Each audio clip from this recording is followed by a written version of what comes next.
let's say you're the Niners GM, right? Grant Cohn, Uh-huh. Niners GM. Uh-huh. Deebo Samuel comes in. He says, "I'm the best receiver in the league. Pay me like it. I want Mm-hmm. 30 mil, 32 Mm-hmm. mil, highest paid in the league." What Mm-hmm. do you say to him? Not this year. If you want that, you're gonna have to do it again. You have to do it again. You've had one elite season. If you want to be paid as the top wide receiver in the league, you got to do it again this year. So I'll give you a 5-year extension right now if it's to my benefit, if it's team friendly. But if you want to be the highest paid dude in the league, sorry. I mean, what you can do is you can hold out, but you won't.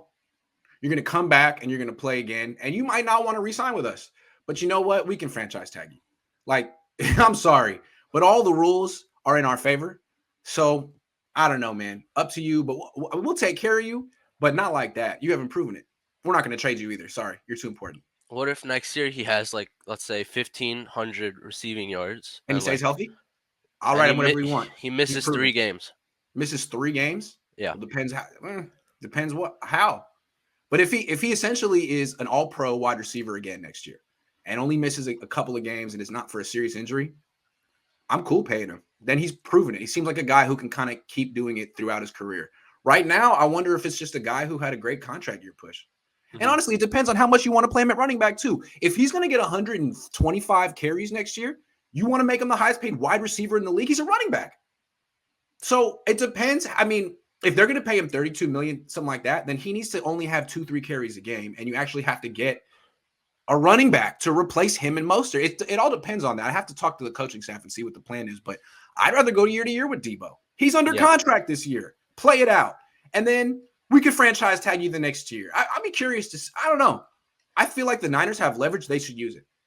yeah. What would you do? I would trade him.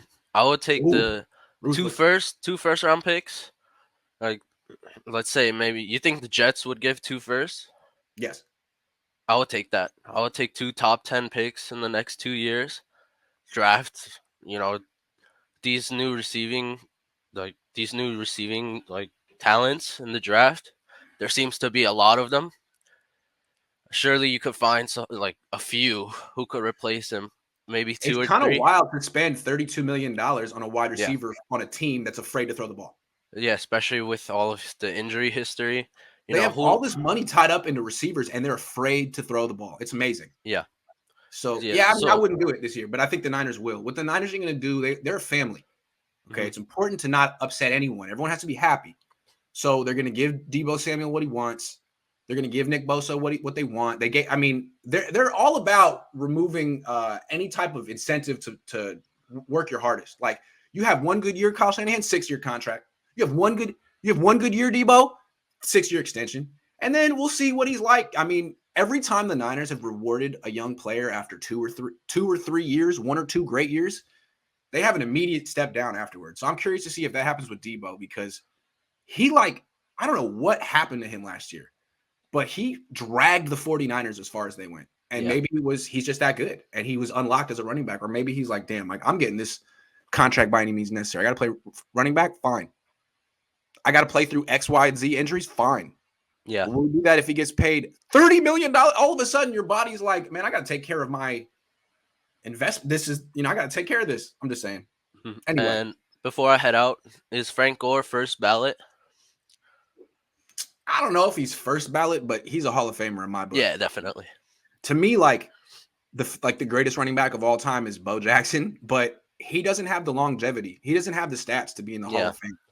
I think the Hall of Fame is more of a longevity award than like who was the best at a given moment. And Frank yeah. Gore, third leading rusher of all time, you have to respect that and honor that. So I would say definitely. I mean, really, yeah, he should be first ballot, third leading rusher of all time. Yeah. How do you minimize? He should be first ballot, yes.